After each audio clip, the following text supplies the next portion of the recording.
আপনাদের সাথে আলোচনা করব যে কম বিনিয়োগে বা স্বল্প পুঁজিতে অল্প বিনিয়োগে কি ধরনের মাছ চাষ আপনারা করবেন, কিভাবে করবেন। ঠিক আছে, এটা নিয়ে আজকে একটু আলোচনা করবো, একটু মনোযোগ দিয়ে শুনবেন। সর্বপ্রথম আমি কি বলেছি, এখানে পয়েন্ট দুইটা, কম বিনিয়োগ আর একটা কি ধরনের মাছ চাষ। এখন আপনারা অনেক চাষি আছেন, এটা হলো নতুন চাষি। কম বিনিয়োগ কারা করবে? যারা নতুন চাষি। ঠিক আছে, আছেন না এরকম নতুন চাষি? আছেন, মানে কম বিনিয়োগ কারা করবে বা রিস্ক নিবে না? নতুন যারা চাষি আছে, যাতে পুঁজি কম। এখন ধরেন আপনার একটা পুকুর আছে 50 শতক বা 60 শতক করে আছে আপনার কাছে, মানে আপনি নতুন চাষি। যেমন গতকাল আমার এখানে একজন চাষি আছে, ওনার পুকুরের তিনটা অনেক বড় বড় 600 শতক। এর আগে 12 বছর আরেকজন আপনার লিজ নিয়ে চাষ করছে, উনি এবার করতে যাচ্ছে, কিন্তু উনি বুঝতেছে না কিভাবে করবে, ওনার মানে পুঁজিটা অল্প। এরকম অনেক চাষি আছেন। সেক্ষেত্রে আমরা কি করব, কোন ধরনের চাষ করবো? সর্বপ্রথম মনে রাখবেন আপনার চাষ পদ্ধতি কি, একটা হলো আপনার বাংলা মাছ চাষ, যেটা আমরা বলি ইন্ডিয়ান মেজর কার্প। এগুলা কি? রুই, কাতলা, মৃগেল, কালীবাউস, সিলভার কার্প, গ্রাস কার্প, সরপুটি, বাটা। এগুলা হলো গিয়া সাধারণত আমরা বাংলা বলি, বাংলা মাছ বা আমরা বলি থাকি ইন্ডিয়ান মেজর কার্প। আরেকটা হলো কি আপনার ক্যাটফিশ জাতীয় চাষ, কোনগুলা? অনেক আপনার শিং, মাগুর, পাবদা, গুলশা, পাঙ্গাস, ঠিক না? এইটা। আরেকটা আছে তেলাপিয়া চাষ। এখন এর মধ্যে হলো গিয়া সব থেকে আপনার যদি কম পুঁজিতে করতে চান, তাহলে অবশ্যই আপনাকে বাংলা মাছ চাষ করতে হবে। তেলাপিয়া, পাঙ্গাস বা শিং, মাগুর যদি করেন, কম বিনিয়োগে পারবেন, তখন আপনাকে বিনিয়োগ দিতে হবে। তার মানে আমরা এখন ওই দিকে যাবো না, আমরা এখন আলোচনা করব বাংলা মাছ চাষের দিকে। তার মানে আমরা বুঝতে পারতেছি যে কি মাছ আমরা চাষ করব। এখন ধরেন আপনার একটা পুকুর আছে, আমি একটা অ্যাজাম্পশন ধরি 50 শতক। 50 শতক একটা পুকুর আছে। সর্বপ্রথম আমাদের কি করতে হবে? প্রস্তুতি, পুকুর প্রস্তুত করতে হবে। পুকুর প্রস্তুত আমরা কিভাবে করব? যেহেতু আমরা বাংলা মাছ চাষ করব কম বিনিয়োগে। কম বিনিয়োগ মানে কি? আমরা কোনো ধরনের ফিড দিব না। ফিড দিতে গেলে কি খরচ বেড়ে যাবে। আমরা আজকে যে আলোচনা করবো, কোনো ধরনের ফিড দিব না, আমরা সার নির্ভর মাছ চাষ করব। বোঝা যাচ্ছে? মাছকে তো আপনি চাষ করবেন, মাছকে তো খাওয়াতে হবে না? তাহলে মাছ বড় হবে কিভাবে? আমরা সার নির্ভর মাছ চাষ করব। এখন হলো কি, পুকুরটা আমাদের প্রস্তুত করতে হবে। পুকুর আমরা প্রস্তুত কিভাবে করব? যদি আপনার পুকুরে পানি থেকে থাকে, ঠিক আছে, তাহলে হলো গিয়া আপনার 1 ফিট বা 2 ফিট পানির মধ্যে রোটেনন বা গ্যাস ট্যাবলেট দিয়ে এর আগে যত মাছ আছে সেগুলো মেরে ফেলতে হবে। অনেক সময় দেখা যায় আপনার পুকুরে দেশি তেলাপিয়া থাকতে পারে, দেশি তেলাপিয়া বাচ্চা থাকতে পারে, বা আপনার রাক্ষুসে মাছ, শোল, গজার, টাকি এগুলো থাকতে পারে। ঠিক আছে, এগুলা মারা দুইটা পদ্ধতি, একটা হলো আপনার রোটেনন, আরেকটা গ্যাস ট্যাবলেট। রোটেনন দিয়ে যদি আপনি মাছ মারেন, সে মাছ আপনি খেতে পারবেন, বাজারে বিক্রি করতে পারবেন। গ্যাস ট্যাবলেট দিয়ে যদি মাছ মারেন, সে মাছ আপনি খেতে পারবেন না, বাজারে বিক্রি করতে পারবেন না। ঠিক আছে, রোটেনন যদি দেন প্রতি শতকে প্রতি ফিট পানির জন্য 20 থেকে 30 গ্রাম করে রোটেনন দিবেন।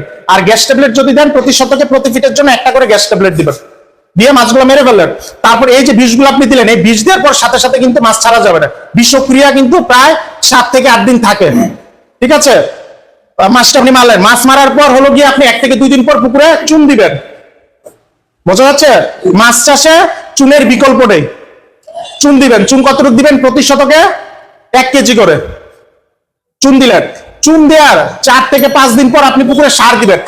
এই পদ্ধতিতে মাছ চাষে অবশ্যই আপনাকে সার প্রয়োগ করতে হবে, সারের বিকল্প নেই। ঠিক আছে, আপনাকে মাছটা সারার আগে পুকুরে পর্যাপ্ত প্রাকৃতিক খাবার তৈরি করে নিতে হবে। এর জন্য চুন দেওয়ার 4 থেকে 5 দিন পর আপনাকে সার দিতে হবে। সার 2 ধরনের, একটা হলো জৈব সার, অজৈব সার। আপনার তো কৃষির সাথে সংশ্লিষ্ট, জিনিসগুলো তো অবশ্যই জানেন। একটা জৈব সার, অজৈব সার। অজৈব সার কোনগুলো? এই যে রাসায়নিক সার। মাছ চাষের ক্ষেত্রে 3 ধরনের সার ব্যবহৃত হবে অজৈব। কি কি? ইউরিয়া, টিএসপি বা ডিএপি, আরেকটা মিউরেট অফ পটাশ, এমপি। এই 4 ধরনের সার ব্যবহৃত হয়। ঠিক আছে, আর জৈব সারের ক্ষেত্রে আপনারা অনেক আগে গোবর ব্যবহার করতো, কিন্তু এখন কিন্তু গোবর ব্যবহার করা যাবে না। ঠিক আছে, জৈব সারটা ভালো একটা উৎকৃষ্ট হলে কম্পোস্ট সার। কৃষিতে কম্পোস্ট ব্যবহার করেন না? কম্পোস্ট আপনার পুকুরে ধরেন মনে করেন অনেকগুলো কচুরি পানা আছে, খুদি পানা আছে, সেগুলো একটা নির্দিষ্ট সময় পচিয়ে, ঠিক আছে, কম্পোস্ট সার তৈরি করে মাছ ছাড়ার আগে শতকে 1 কেজি 2 কেজি করে আপনি পুকুরে দিয়ে দিবেন। এটা কিন্তু মাছ ছাড়ার আগে দিয়ে দিবেন। আর রাসায়নিক সার যদি হয়, রাসায়নিক সার হলো প্রতি শতকে ইউরিয়া হলো 200 থেকে 250 গ্রাম, টিএসপি 100 থেকে 150 গ্রাম, মিউরেট অফ পটাশ 70 থেকে 80 গ্রাম দিবেন। এটা অবশ্যই চুন দিয়ে 4 থেকে 5 দিন পর। এটা দিলে আপনার সারটা ভালো কাজ করবে। বুঝতে পারতেছেন? অনেকে কি করে, আপনার চুন না দিয়ে সার দিয়ে দেয়, কাজ করবে কিন্তু ভালো কাজ করবেন না। এই সার দিলেন, পুকুরটা প্রস্তুত করলেন, দেখবেন মাছ ছাড়ার আগে এই সারটা দেওয়ার পর 3 থেকে 4 দিন পর পুকুরটা সবুজ হয়ে গেছে। আমরা আবার মনে করাই দিচ্ছি, আমরা কি নির্ভর চাষ করতেছি? সার নির্ভর, কম পুঁজিতে। আপনার পুকুরটা পর্যাপ্ত সবুজ রাখতে হবে সবসময়। আমরা কিন্তু কোনো ফিড দিচ্ছি না, সার দিচ্ছি, তার মানে পুকুরটা পর্যাপ্ত সবুজ রাখতে হবে। এখন আপনি দিলেন, পুকুরটা পর্যাপ্ত সবুজ হয়ে গেল, ঠিক আছে। সবুজ হওয়ার পর এখন কি করবেন? এখন আমাদের চিন্তা হলো আমরা মাছ ছাড়বো, পোনা কোথা থেকে নিয়ে আসবো, কি সাইজের পোনা, কয়টা করে ছাড়বো? বেশিরভাগ চাষি প্রশ্ন এটা, স্যার আমরা কয়টা করে মাছ ছাড়বো, কোথা থেকে পোনা নিয়ে আসবো, ঠিক কিনা? এখন আপনি পোনা যে ছাড়বেন, ঠিক আছে, আমরা কি করতেছি, আবার মনে হয় স্বল্প বিনিয়োগে মাছ চাষ, ফিড নির্ভর করতেছি না। ফিড যেহেতু চাষ করতেছি না, আমরা কিন্তু মাছকে খুব বেশি বড় করতে পারবো না। মনে রাখবেন, বাজারে যে মার্কেটেবল সাইজ আমাদের তৈরি করতে হবে। মার্কেটেবল সাইজ কার্প মাছের কত? 1 কেজির আশেপাশে, ঠিক না?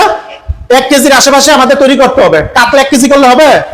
হবে না, কাতলা করতে হবে 1.5 থেকে 2 কেজি, সিলভার কার্প 1.5 কেজির মধ্যে, রুই মাছ 600 থেকে 700 গ্রাম, ঠিক আছে, করলে মোটামুটি চলে, ঠিক আছে কিনা? তাহলে এখন আপনি যেহেতু মাছটা এখন আপনার চিন্তা করতে হবে, আপনি পুকুরে মাছটা কয় মাস মেয়াদি করবেন, এটাও কিন্তু একটা বিষয় আছে। আপনি কি 1 বছর মেয়াদি করবেন, নাকি 1.5 বছর, নাকি 2 বছর? আমি এখন বলতেছি 50 শতক একটা পুকুর, আপনি এখন মাছ চাষটা করতেছেন 6 থেকে 7 মাস পর বা 8 মাস পর আপনি বিক্রি করে দিবেন। সাধারণত এরকমই তো করে, বছর মেয়াদি করে। শীতকালটা তো আমরা বাদ দিলাম, 6 থেকে মানে 7 থেকে 8 মাস মেয়াদি।